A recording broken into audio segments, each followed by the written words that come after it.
This video will be a demonstration of how circular motion actually works. So, say we have a circle here. We have our planet here. This is our mass. Our mass, we have an imaginary field around our planet. Planet P. Mass M. Our mass is projected, right?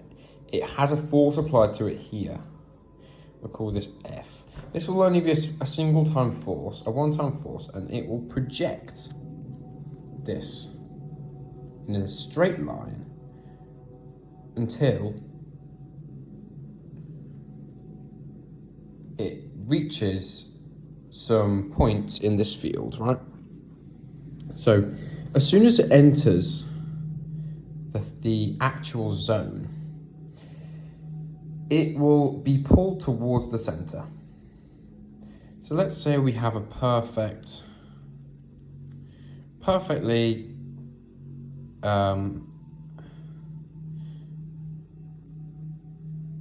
perpendicular motion to the actual radius of this field, let's say that. So in this case, we'll have that projected that way, and it will want to keep going this way, right? No, because as soon as we're there, we're going to have this force here. Now this is a constant force, and this is an accelerating force that will actually try and accelerate this linear motion towards the center. So essentially, we've got this axis. Let's call this the y-axis. Let's call this the x-axis, right? The y-axis will remain the same. Well, why will the y-axis remain the same? Because there's no other forces that are happening on the y-axis. But here, as soon as we meet this field, we've then got the x-axis here. So this is pushing it inwards. So what going to happen here is this is going to keep going in that direction.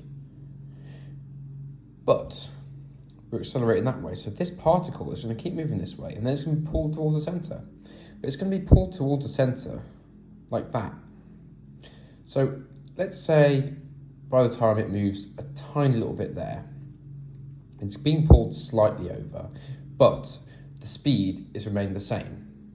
Then what's going to happen? Well, our force is no longer there. Our force is now here because our particle's moved. It's always acting towards the center.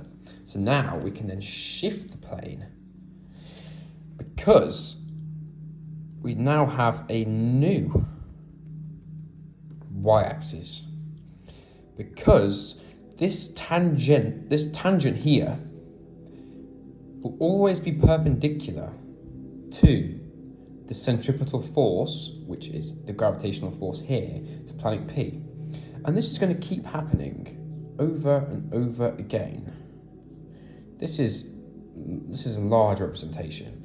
It's going to happen in basically instantaneous impulses. So it's going to be constantly being pulled towards center, changes. That's going to keep happening all the way around until we basically got an orbit. It's that circular motion. It's always going to be pulled towards the center. It's not going to move towards the center. Instead, it's going to stop it from going away from the center, and it's going to be pulling it inwards towards this circle.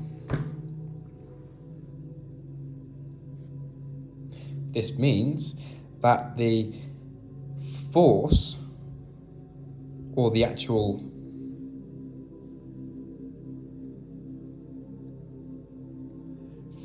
force that we have in this axis here is going to be F, because when we shoot it off here, in terms of this plane, we are going to have a force there and a force here, right? Because we're moving across. This force here that's pushing it away from this line is always going to be equal to this force here. In turn, basically what's happening here is these forces are equal. So that's going to cancel out the movement of outside the circle. We're not going to get any movement inside the circle because these are the same. Therefore, the only plane we have with a movement or motion is always going to be tangential to the circle. So that's circular motion.